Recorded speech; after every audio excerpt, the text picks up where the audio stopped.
pensez-vous de la situation sécuritaire de la République démocratique du Congo de la partie Est, où le président Martin Fayulu m'a dit, selon lui, c'est l'illégitimité des institutions qui crée, qui fragilise davantage le pays. Et il dit que ces multiples attaques sont dues à cette illégitimité. Qu'en pensez-vous de cette note verbale de la part du gouvernement burundais face à son indisponibilité à ces mini-sommets organisés et convoqués par le président Félix-Antoine Tshisekedi qui aura lieu le début de la semaine prochaine. Nous devons en parler, nous devons commenter, nous devons analyser ensemble avec vous, chers compatriotes congolais.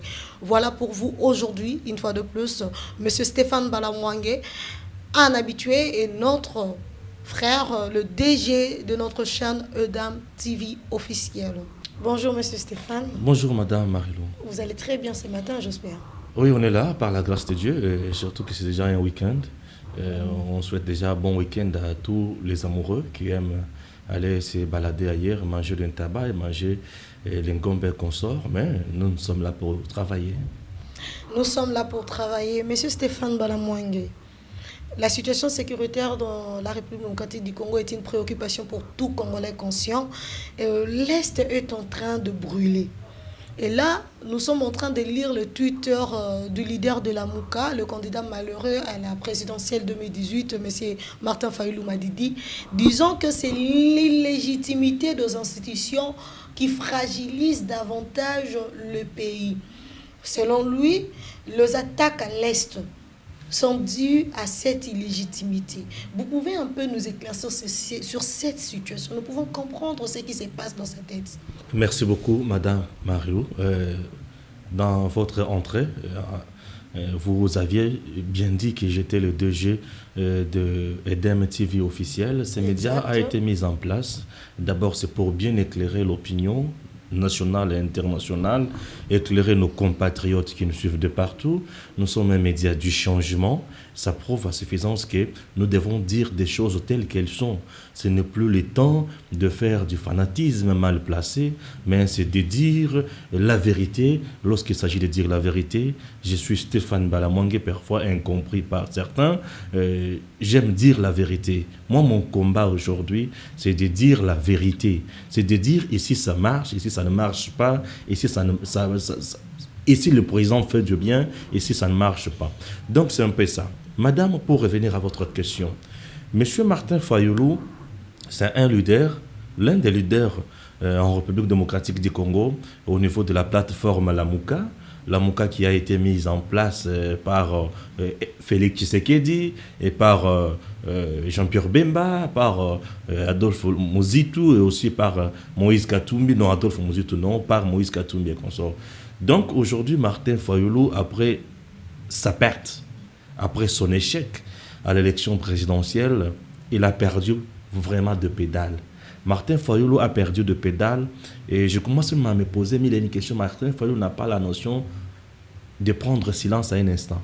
Pourquoi Martin Fayulu ne peut pas prendre silence? Prendre silence, mais quand il s'agit de la situation sécuritaire du acceptez pays... que je réponde. Ça, c'est une question très importante. J'ai beaucoup de choses à dire. Acceptez que j'aille mollo. Martin Fayulu, devait prendre silence. Devrait prendre un peu du recul. Devrait rester un peu calme. C'est à ce niveau que je peux aussi encourager le silence de M. Joseph Kabila. Parfois, lorsque M. Joseph Kabila manquait à dire, il ne pouvait pas commencer à dire de n'importe quoi. Ça, c'est une force. Et ces derniers temps, je le vois aussi avec mon président Félix, il ne parle pas trop ces derniers temps. Il est là, il travaille. Martin Fayulu étant leader, je l'ai dit dans l'une de mes émissions passées, que nous avons des politiciens dans ce pays et non des hommes d'État. Un politicien cherche tout simplement à fragiliser l'autre. Un politicien cherche tout simplement à se positionner, à gagner les élections, à faire haïr l'autre pour qu'il soit plus suivi. Ce que fait Martin Fayulu aujourd'hui, c'est la destruction de la République démocratique du Congo. Martin Fayulu est en train de jouer à l'autodestruction de notre pays. Et ça, je ne peux pas encourager. Pourquoi je dis cela? Martin Fayulu, à l'autodestruction? Non, il n'est pas. S'il était vraiment un vrai soldat du peuple congolais, il ne pouvait pas tenir de tels propos. J'entre maintenant dans ces propos. Il vous dit que c'est l'illégitimité des institutions aujourd'hui qui fragilisent davantage le pays.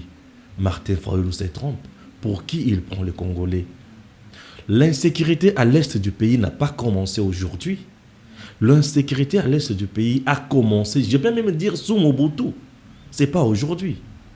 Sous Mobutu, l'insécurité à l'est du pays a été renforcée par l'entrée de l'AFDEL avec Mzee Laurent Désiré Kabila. Laurent Désiré Kabila a été accompagné par qui? Par le Rwandais et par les Ougandais, par le Burundais consorts. L'insécurité de l'Est du pays a été de plus en plus renforcée également par Pierre Bemba et MLC. Ah bon? Parce que Bemba a été soutenu par le Burundais et MLC. L'insécurité à l'Est du pays a été renforcée par les gens de RCD Goma. RCD. Les Robérois, les Tambemwamba, les Mende et les autres. L'insécurité à l'Est du pays. Puisque tous ces mouvements étaient accompagnés par nos voisins. Ces voisins-là qui n'étaient pas de mèche avec Mobutu, qui n'étaient pas de mèche également avec Kabila, Mzee Laurent. Mzee Laurent, les Rwandais avaient compris que Mzee Laurent avait trahi leur accord. Puisque Mzee Laurent, soutenu par les Rwandais, il arrive à Kinshasa. Quelques jours après, il s'est ressaisi. L'homme dit, monsieur, allez, pliez, faites vos bagages, rentrez chez vous. Et les accords tuent. Les accords tuent, attention. Les accords tuent. Lorsque vous ne respectez pas un accord, ça tue. Puisque les Rwandais, qui avaient mis à la disposition des musées leurs troupes, leurs munitions, armes lourdes, intelligence, James Kabarebe, un Rwandais, était chef d'état-major général, un général dans notre pays, un Rwandais, les Rwandais s'est vu humiliés, puisqu'ils avaient mis à la disposition de Mzee Laurent Désiré Kabila tout. Au finish, ils ont été payés par une monnaie des singes. Bref, ils ne pouvaient pas laisser Mzee Laurent Désiré Kabila tranquille. Raison pour laquelle les ennemis, les gens qui étaient aux côtés des Mzee, pour avoir été trahis, ils ont soutenu le Bemba, Azarias et les autres. Tu verras que quelques jours après, Mzee était combattu par le Bemba, RCD, les Azarias, Robert, les Tambemwamba et consorts. Mzee est décédé, Kabila Joseph prend le pouvoir, il hérite la même guerre. Et lui, il va faire la paix. Il a fait la paix puisqu'il était faible. Ça, c'est de un. Joseph a fait la paix parce qu'il voulait la paix. Mais d'abord, il était faible, il n'avait pas le contrôle de tout. Non, il n'avait pas le contrôle sur toutes choses. Il a voulu aller dans la direction de faire la paix. Est-ce que c'est une mauvaise chose? Non, nous encourageons. Lorsque quelqu'un cherche la paix, c'est quelque chose à applaudir. On doit applaudir. On dit félicitations, monsieur Joseph. Il a fait la paix. Il a créé la paix. Aux côtés de lui, il y avait des gens intelligents comme des Samba Kaputo. Il y avait des gens intelligents et comme Vital Kamerhe aussi a joué quelque chose, a joué un rôle à cette époque. Ils ont fait la paix. Ils ont mis en place un schéma. 1+4. C'était le fruit de leur dialogue. Un schéma de 1+4. Pour qu'il y ait toujours la paix à l'Est. Parce que toutes ces milices, parce que je les appelle des milices, ils étaient toujours à l'Est. Malheureusement, ces milices, jusque-là, nous ne l'avons pas. Ces milices, madame, avaient des hommes. Ces hommes étaient obligés d'intégrer l'armée congolaise. Est-ce que tout le monde avait intégré l'armée congolaise? Non. Il y a eu défection aussi dans leur milice. Beaucoup de gens, beaucoup de généraux qui se sont sentis mal à l'aise venir à Kinshasa se sont dit non, nous préférons rester en brousse. Ils sont allés en brousse. Ils ont commencé à s'aimer terreur. Aujourd'hui, FDLR, il y a des gens qui ont fui la guerre au Rwanda pour venir s'installer chez nous. N'est-ce pas? Il y a des gens qui ont fui la guerre au Soudan pour venir s'installer chez nous, du côté toujours de l'Est. Et ils sont là. Ils ont de bétail, ils ont enfants et femmes. Dans la brousse, ils se sont créés des villages. Et pour se nourrir, ils veulent créer désolation, ils veulent créer la guerre et l'insécurité. Alors, vous comprenez déjà que l'insécurité vient de quelque part et s'est développée. Et aujourd'hui, nous en subissons. Alors, Joseph reste au pouvoir pendant un temps. Quelques temps après, il a été toujours incapable aussi de mettre fin à l'insécurité. 18 ans au pouvoir, il n'a pas pu mettre fin à l'insécurité. Pourquoi l'Est de notre pays, est envié par toutes les grandes puissances. L'Est de notre pays. Toutes les grandes puissances y tirent profit. Et il y a même la MONUSCO à l'Est du pays. Mais les tueries continuent toujours. La MONUSCO est impuissante. La MONUSCO est arrivée dans notre pays. Elle a changé même des missions. Elle a quitté de la mission d'observation à la mission de stabilisation. Et elle ne stabilise toujours rien. Tout ça, c'est puisqu'il y a de vraies causes de cette insécurité. Non, madame, sous Joseph Kabila, acceptez que je termine vraiment. Non, c'est juste une sous-question. Non, madame Marilou, Martin Fayulu est en train de se tromper, il fait fausse je vais en arriver, je suis en train de brandir le fait. Hein? Je voudrais que Martin Fayulu suive cette émission. Je suis en train de lui brandir les faits. Il reste plus politique au moment où il faut devenir un homme d'État. C'est ce que Martin Fayulu oublie. Il reste plus dans le générique, dans Dengwasuma, dans l'Ndombolo. Puisqu'il aime trop bien danser. Il reste plus dans la danse. Au lieu et place de se mettre à la place d'un homme politique, d'un homme d'État pour résoudre le vrai problème du Congo. Et c'est ce que notre pays manque. Je vais en arriver. Alors, l'insécurité à l'Est est due à beaucoup de paramètres. Le président Félix se bat matin, midi, soir. Il sait, il est en train de rechercher les vraies causes. Puisque moi, je me suis toujours posé des questions, celle de savoir. Nous avons une armée bien équipée. Les milices qui sont dans les brousses à l'Est, une milice n'a pas même 2000 hommes. Non. Une milice peut avoir 500 hommes ou 800 hommes. Mais qui ravitaille ces milices sans munitions? C'est une question qui reste posée. Et donc, il y a des forces obscures derrière ces hommes-là. Et ces forces obscures tirent profit de leurs sales besoins. Et ça, pour démanteler un tel réseau, ça demande de l'intelligence. Ça ne demande pas d'aller danser à Sainte-Thérèse. Non, ça demande de l'intelligence. Et c'est ce que Martin Fayulu manque. Ça demande de l'intelligence. Et ce que fait le président Félix aujourd'hui, c'est de la haute intelligence. C'est de la haute diplomatie. Ce sont des stratégies que nous devons encourager, que nous devons louer. Puisque dans tout ça, c'est la RDC qui doit gagner. Pour que ce pays gagne, ça demande à ses fils dignes de se réunir, de mettre de côté de querelles inutiles et mettre en place de bonnes stratégies pour que les choses aillent de l'avant. Mais c'est ce qui manque dans le chef de nos certains compatriotes comme Martin Fayulu. Alors, ce que fait le président aujourd'hui avec ses mini-congrès, réunir les gens, il est souvent au Rwanda, il est souvent au Burundi, il est souvent en Europe, aux États-Unis, toujours à la recherche de la paix. Puisqu'il sait qu'il y a plusieurs sources des causes de cette paix, de cette insécurité. Alors, il faut s'attaquer non plus aux conséquences que nous sommes en train de voir sur le terrain, mais plutôt aux vraies causes pour ne pas faire du surplace. C'est ce que Félix veut. Et ce n'est pas un travail qui va se terminer dans 2-3 jours. Non, ça va prendre du temps. Il faut demander d'abord, les gens qui tirent profit économiquement de cette insécurité, qu'est-ce qu'ils veulent?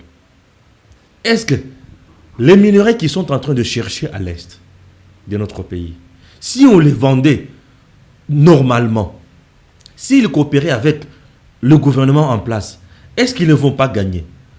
La guerre de l'Est, l'insécurité de l'Est, elle a des sources sur le plan économique, elle a des sources sur le plan leadership aussi dans le monde, sur le plan de puissance.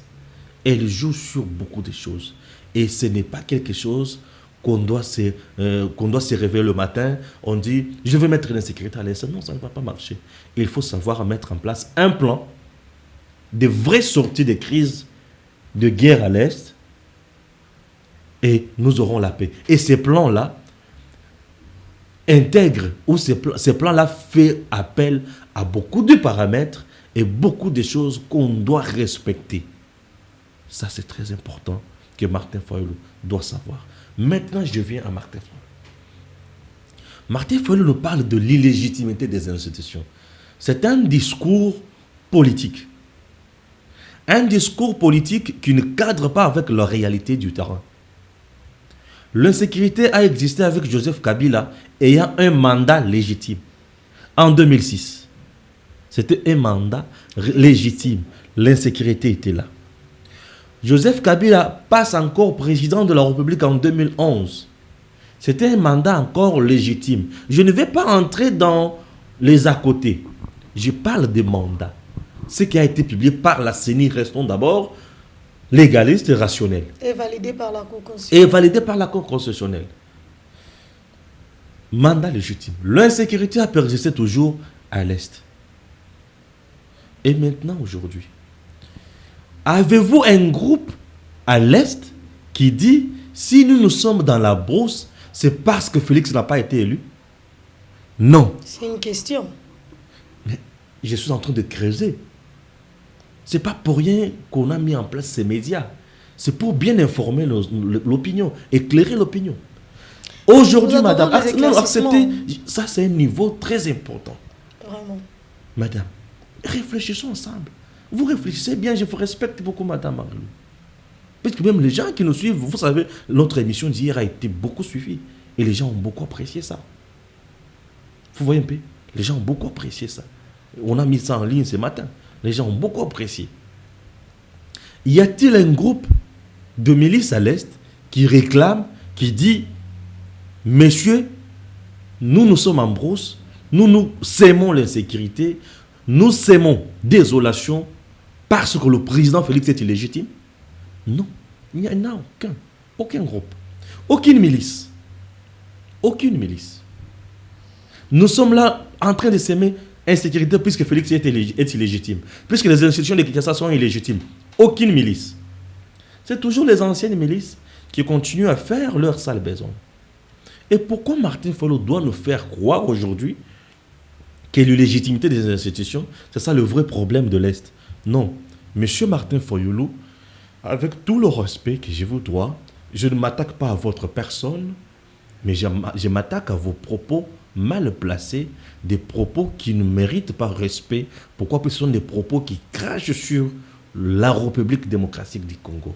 Monsieur Martin Fayulu, ayez le courage de dire aux Congolais que vous aviez échoué, ça c'est de un, vous aviez été incapable de présenter les éléments de preuve au niveau de la Cour constitutionnelle lorsqu'on en avait besoin. Ok? Alors, aujourd'hui, acceptez également que votre parti reste impopulaire, votre parti n'est pas implanté sur toute l'étendue du territoire national, c'est aussi un problème. Acceptez de dire aussi à vos militants que l'ECD n'est pas à la hauteur de l'UDPS qui reste un patrimoine. Acceptez de dire aussi à vos militants qu'aujourd'hui c'est Félix qui est le président. Alors la question de l'Est mérite beaucoup d'intelligence. C'est là où je demanderai à nos politiques. Il est temps de comprendre que nous n'avons qu'un seul pays. Et ce grand pays s'appelle République démocratique du Congo. Ce pays mérite mieux. On a beaucoup de fils dignes de ces grands pays qui ne font que trahir ces pays pour leurs intérêts. Les gens qui sont tués à l'Est sont des Congolais. Les femmes qui sont tuées, violées à l'Est sont des Congolaises. Les enfants qui sont enrôlés dans le milice sont des enfants congolais qui méritent un avenir meilleur. Et cet avenir meilleur ne peut venir que des dirigeants qui comprennent, que des leaders qui comprennent. Un homme d'État ne voit pas son intérêt comme le fait Martin Fayulu aujourd'hui, mais un homme d'État voit plus l'intérêt général, l'épanouissement de son pays. C'est là où je rejoins les Américains. Lorsque l'Amérique, les États-Unis sont attaqués, tout le monde parle le même langage. Nous devons arriver à ce niveau-là. Nous devons arriver à ce niveau-là. Parce que ce pays a tant souffert avec la mauvaise gouvernance, avec mes gestions de plusieurs régimes qui se sont succédés. Mais aujourd'hui, du moins, ce pays a l'avantage ou la bénédiction d'avoir comme chef Félix Tshisekedi, quelqu'un qui a une relation directe avec son peuple. Donc lui est là, et lorsque son peuple crie, il est toujours prêt pour entendre le cri de détresse et répondre. Et c'est quelque chose que nous devons encourager. Monsieur Stéphane. Oui, madame. Vous savez une chose, hein? Il y a un adage qui dit simplement est-ce qu'on a élongité. Félix Antoine Tshisekedi peut être au sommet et rester réellement en contact direct avec son peuple. Mais si Félix n'a pas une belle équipe, un bon entourage, il ne parviendra à rien. Réellement, Félix Antoine quand je parle de Félix, j'ai compris votre question. Acceptez. J'ai compris votre question, madame. Finir, c'est à moi la question. Vas-y, je respecte votre police dentaire. D'accord. Félix Antoine Tshisekedi est sous une coalition avec le même personne. Vous savez, vous êtes en train de pingler, vous avez épinglé quelque chose de très important. Il y a de ces Congolais qui profitent de cette insécurité à l'Est. Et ces Congolais-là ne sont pas le petit peuple. Hein. Ces Congolais-là, de ceux-là qui en profitent. Ils sont dirigeants, ils sont parmi nous. Parmi ceux-là qui nous dirigent, parmi ceux-là qui prennent des décisions. Ils sont dans de grandes entreprises, ils sont ministres, ils sont députés. Ils sont là, ils sont généraux, ils sont colonels. Vous êtes sûr qu'avec cette même équipe, Félix pourrait ou bien satisfaire ces pays en nous offrant cette sécurité, cette paix à l'Est? Merci. Madame, vous savez, c'est très horrible lorsque les gens font véhiculer un tel discours. Ah bon? Oui. Alors que c'est une réalité que nous vivons dans le pays. Félix travaille aujourd'hui avec le même personnes qui sont de mèche avec l'insécurité à l'Est. Je venais de dire ici que Félix est en train de chercher par tous les moyens pour comprendre et mettre fin à cette insécurité. Et ça demande un plan bien élaboré. Avec qui? Un plan, non, s'il vous plaît, un plan bien élaboré avec tout le monde. Et comprendre aussi pourquoi ces gens-là sont toujours derrière ces milices.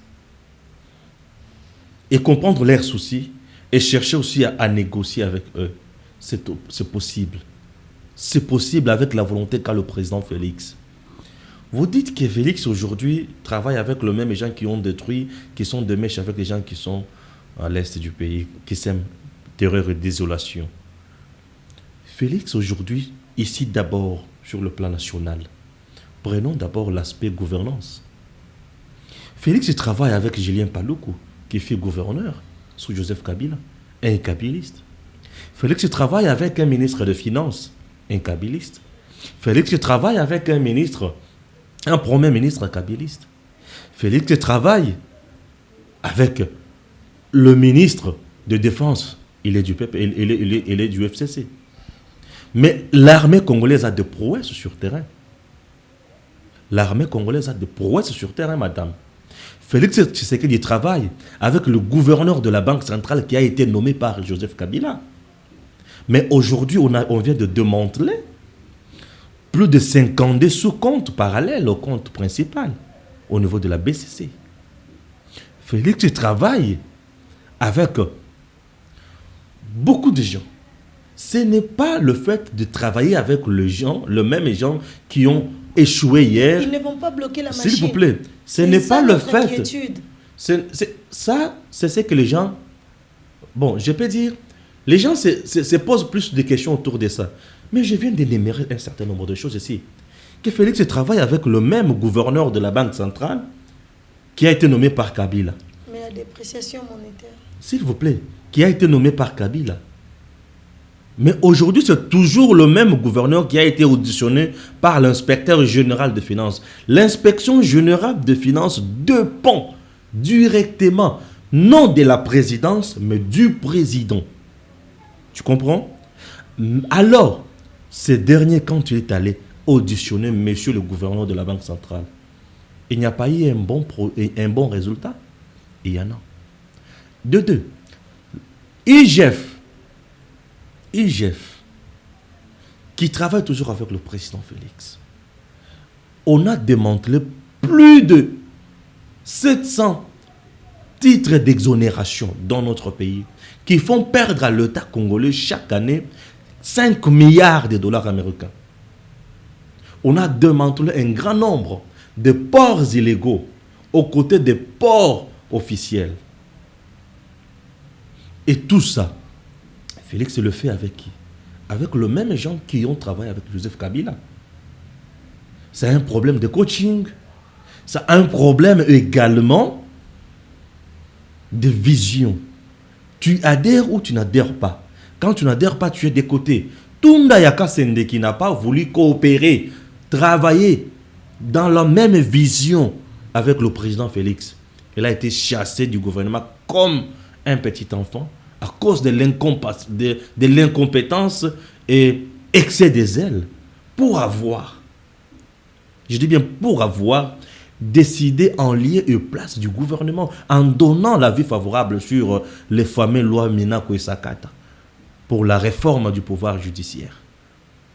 Alors, aujourd'hui, nous dire que puisque Félix travaille avec Kabila, avec les gens de Kabila, il ne va rien donner comme solution. Non, ce ne sont pas les gens de Kabila qui décident là-bas. C'est Félix Tshisekedi qui décide là-bas. C'est Félix Tshisekedi qui reçoit Kagame. C'est Félix Tshisekedi qui reçoit tout le monde. Et c'est Félix Tshisekedi qui est le commandant suprême des forces armées. Félix Tshisekedi, le président. C'est bien lui le numéro 1, le magistrat suprême également. Il est là, il fait son travail. Il fait tout avec son équipe. Le gouvernement, je ne peux pas dire qu'il ne fait pas quelque chose, non. Le gouvernement travaille. Le gouvernement travaille. Aujourd'hui, regardez, quand Félix Tshisekedi avait donné des instructions au ministre des Finances pour qu'on stabilise les taux d'échange, on l'a fait. Il y avait beaucoup d'entreprises qui ne produisaient pas assez suite à la mégestion. Ces entreprises aujourd'hui sont stabilisées. Kasumbalé, ça vous triple en recettes. DGDL, les autres, triple. C'est pour vous dire que, je chute, c'est pour vous dire, une équipe de football a des joueurs. Et chaque entraîneur a sa philosophie. Moi, j'aime bien le foot. D'ailleurs, je dois vous dire en passant que je suis vécu bien. Oui, moi, je soutiens Vert Club. J'aime bien le foot. Vert Club, avant Ibengue, avait un entraîneur. Quand Ibengue est arrivé en 2012, si je ne me trompe pas, il n'avait pas recruté. Les Moubele, les Lovumbo et les autres, Ibengue n'avait pas recruté ces gens-là. Ces gens-là ont été recrutés par le Sadissou. Mais le Sadissou était incapable de gagner des matchs avec ces gars. Mais quand Ibengue est arrivé, c'est la même génération qui a été éliminée en 16e de finale par Zamalek ici, après avoir perdu 1-0 en Égypte, et ici 0-0, la même formation, la même équipe. L'année suivante, c'est en 2014, elle est allée jusqu'en finale. Elle a battu Zamalek à leur retour. Elle a battu de grandes équipes. Donc, et la même équipe a perdu en finale avec armes à main. Ici, elle a fait 2 buts partout. Et à l'extérieur, face à Sétif, oui, Sétif bien sûr, oui, face à Sétif, elle a fait 1 but partout. Ibengue. Un autre entraîneur. Donc, la RDC aujourd'hui, avec un autre coach, le président Félix, qui nous soutenons. On ne fait pas les dialogues. Nous sommes en train d'expliquer aux gens ce qui se passe réellement dans notre pays. Nous devons conclure avec la première thématique sur le propos tenu sur Twitter, sur le tweet de M. Martin Fayulu. Acceptez que je place un dernier mot. Vous allez le placer puisque j'ai une question là-dessus. C'est là où vous allez placer votre dernier mot. Après tout ce que Martin Fayulu a dit autour de ces mots, Que pouvons-nous retenir de lui? Que vise concrètement Martin Fayulu? Que veut-il? Martin Fayulu, sans mâcher le mot, madame, veut intégrer les institutions. Lui qui est dans l'opposition, intégrer les institutions. Martin Fayulu ne veut pas rester dans l'opposition. Les gens qui finançaient Martin Fayulu dans l'opposition ne sont plus en odeur de sainteté avec 2023 n'est plus loin. Martin Fayulu veut intégrer les institutions. Raison pour laquelle, s'il vous plaît, Martin Fayulu veut intégrer tout simplement les institutions. Son combat est d'intégrer les institutions. C'est ça, Vous savez, Martin Fayulu, en proposant le plan de sortie de crise, il dit, il y a un bloc cash, FCC, ça reste. Si on acceptait son schéma, FCC cash, ça reste. Et Félix reste président. Là, il n'est plus illégitime. Non, là, il n'est plus illégitime. Ça, c'est de un. Si on accepte son plan de sortie de crise, bref, Félix ne devient plus illégitime. Il sera légitime. Il sera légitime. Et Kabila va rester aussi avec FCC cash comme ensemble avec Félix. Et lui aussi, on va mettre à côté une structure qu'on appelle Haut Conseil pour des réformes profondes. Donc c'est lui qui va diriger cette structure-là. Et il s'est même autoproclamé, autonommé. C'est lui qui va diriger ça. Donc aujourd'hui, je comprends. Du fait que Martin Fayulu n'est pas dans les institutions, toutes les institutions sont illégitimes. Le jour où le président Félix va accepter le plan de sortie des crises proposé par Martin Fayulu, les institutions seront légitimes. Donc, je comprends que Martin Fayulu s'est fait passer pour peuple congolais. Hein? Martin Fayulu s'est fait passer pour cour constitutionnelle, puisque dans notre pays, la source de légitimité, c'est le peuple congolais et la cour constitutionnelle. Puisque le peuple congolais vous donne la légitimité. Ça s'appelle légitimité populaire. Et la cour constitutionnelle, lorsque elle accepte vos résultats, ça s'appelle légitimité juridique en quelque sorte. Puisque sur le plan légal, on vous accepte. Vous avez droit, vous avez qualité et non défaut de qualité. Donc, si Félix acceptait les propositions de Martin Fayulu, c'est-à-dire, monsieur la cour constitutionnelle Martin Fayulu, monsieur le peuple Martin Fayulu, les soldats du peuple. Je ne vais pas entrer dans ces débats. Mais puisque vous avez dit que monsieur le peuple Martin Fayulu, c'est plus que lui, c'est plus que lui dit qu'il est le soldat du peuple. Non. Bon, et c'est comme ça qu'on l'appelle le soldat du peuple. Bon, ça n'engage que lui. Comme lui dit que les institutions sont illégitimes, c'est bien, bravo, monsieur Martin. Mais le jour où Martin Fayulu intégrera les institutions pour des réformes, les institutions ne seront plus illégitimes, puisque lui donne la légitimité populaire et constitutionnelle. Martin Fayulu n'a qu'à se reposer, il a trop parlé, et il est resté longtemps en confinement en Europe. Peut-être il est là pour se défouler, c'est tout à fait normal. Non, ce n'est pas pour se défouler, il a dit qu'il est venu travailler et accompagner le peuple congolais. Chers compatriotes, nous sommes en train d'évoluer et bientôt là, nous irons chiter. Nous devons avancer, monsieur Stéphane. Le ministre sommet convoqué par son Excellence Félix Antoine Tshisekedi Tshilombo à l'est du pays, avec le pays de la sous-région de Grand Lac. Il y a un État, un pays qui présente son indisponibilité pour ces mini-sommets qui commencent le début de la semaine prochaine. Et cet État n'est rien d'autre que la République burundaise. Ils ont fait parvenir une note verbale au gouvernement congolais, au chef de l'État congolais, disant qu'ils ne pouvaient pas préciser leur disponibilité pour ces mini-sommets. Quelle est votre lecture? Il y a un désistement ou bien il y a une accusation indirecte, comme on dit, celui qui se sent piqué connaît l'affaire. Comment nous pouvons lire, sachant que la situation insécuritaire de la partie Est est entre autres animée par de compatriotes, mais de milices provenant de l'autre côté aussi? Merci. Je vois mon téléphone en train d'être manipulé à tout moment. Je ne sais pas pourquoi. Et qu'est-ce qu'on cherche sur mon téléphone? C'est la nerf peut-être. Je ne sais pas. Et alors, je demanderai à l'équipe de laisser mon téléphone libre. Tranquille. Je ne sais pas qu'est-ce qu'ils sont en train de trafiquer sur mon téléphone. Monsieur Issama, le maître, pouvait vraiment abandonner le téléphone alors, du DG. Je dis ceci. Les gens aiment prendre toujours des choses du mauvais côté. Oh, comment ça? Nous sommes Congolais, hein, nous oui, nous connaissons entre nous, entre frères, entre voisins. Nous connaissons la réalité de deux pays. Si tu m'invites à une activité, je ne viens pas. Ce n'est pas parce que je vous néglige. Ça dépend de la quintessence. Hein. Je dis ce n'est pas parce que je vous néglige. Tout comme je peux être empêché. Il n'a pas boycotté. Le gouvernement Pourquoi boycotter?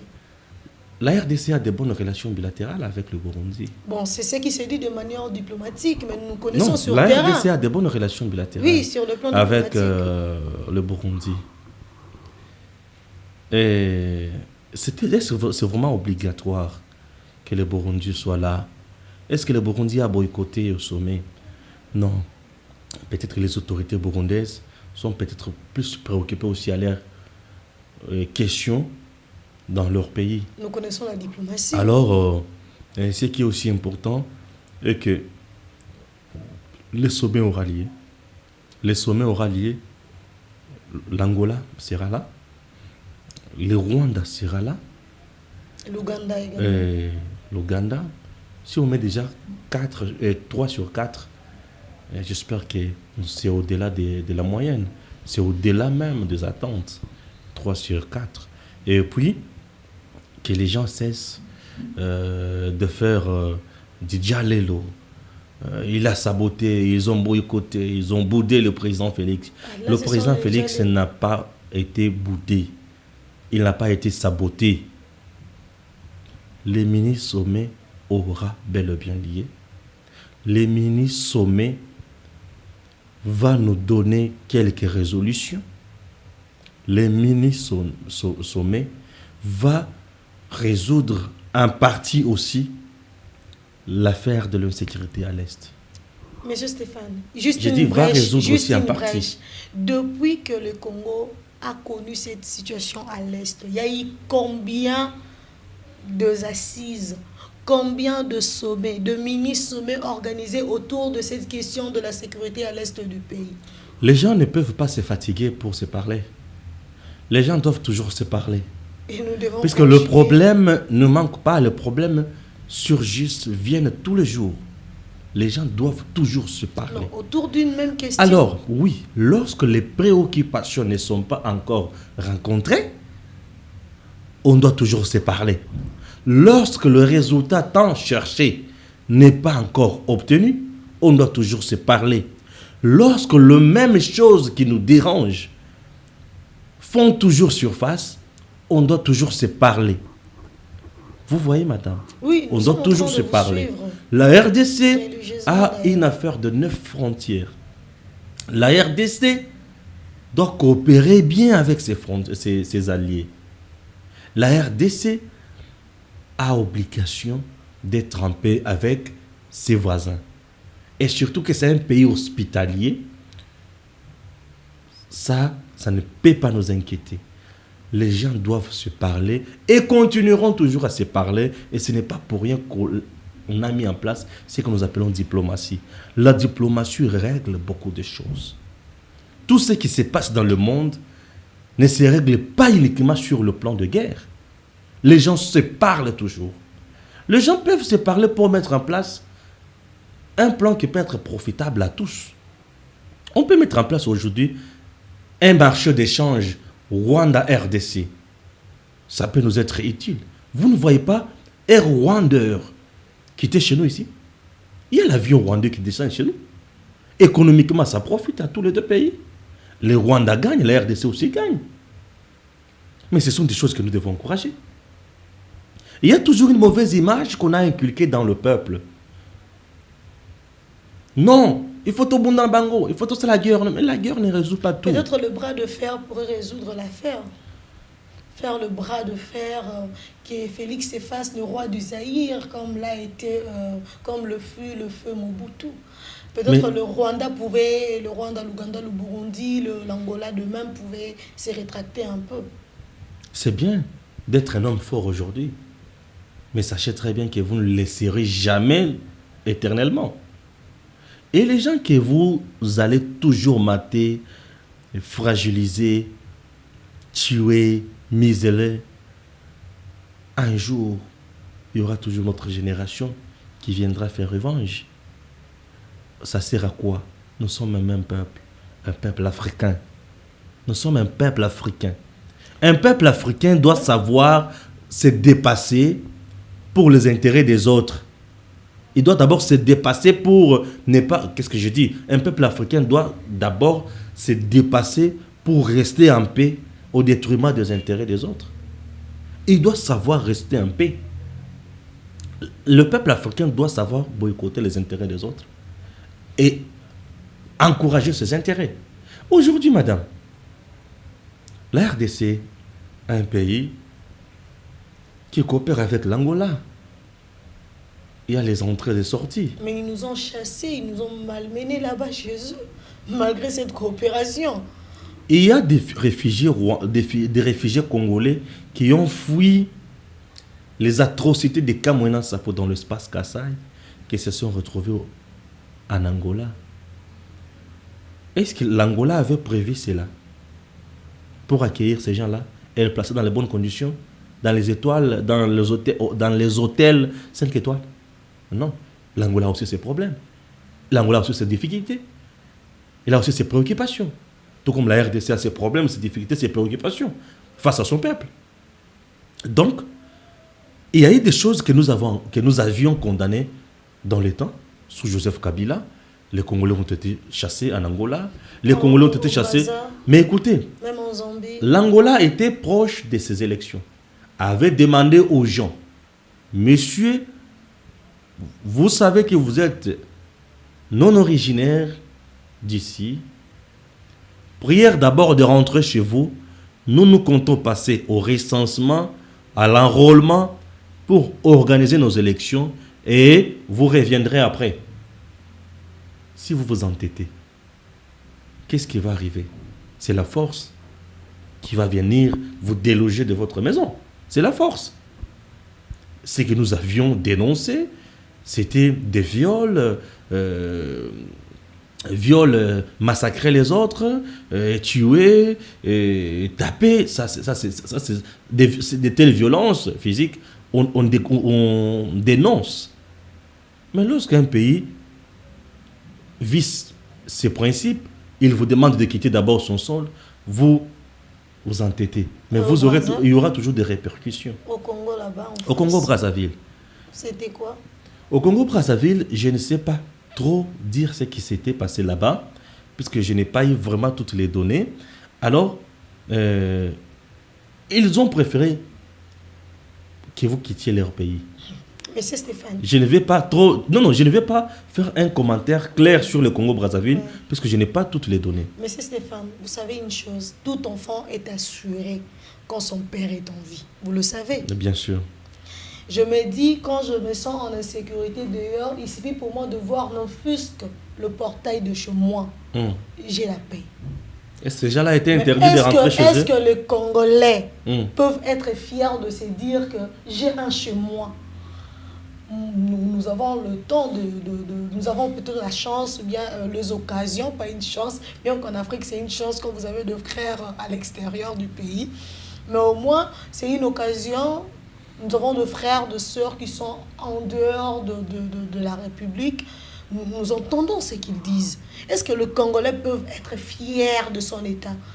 Peuvent se dire aujourd'hui que nous avons un chez nous, le président Félix est en train de tout faire, de se battre en bon père de famille pour que nous ayons un chez nous officiel. Puisque là, c'est un chez nous officieuse. Nous ne sommes pas libres chez nous. J'ai compris, madame. Raison pour laquelle nous sommes en train de lutter pour qu'il y ait les changements. Vous voyez le nœud même de notre combat. Vous voyez même les soucis, l'essentiel même d'être ou d'exister de ces médias EDEM TV officiels. Puisque ce pays a été détruit par ses propres fils. La RDC a été détruite par les Congolais qui ont eu la chance d'occuper certains postes ministériels, qui n'ont pas voulu mettre en place un bon climat, qui n'ont pas voulu mettre en place un bon climat d'investissement aussi. Non. Un bon climat d'affaires. Et tout ça, ça a dérangé. Et voilà. Chers fidèles téléspectateurs, vous comprenez avec nous que M. Stéphane veut que nous puissions reprendre confiance. Soyons confiants, les choses iront mieux.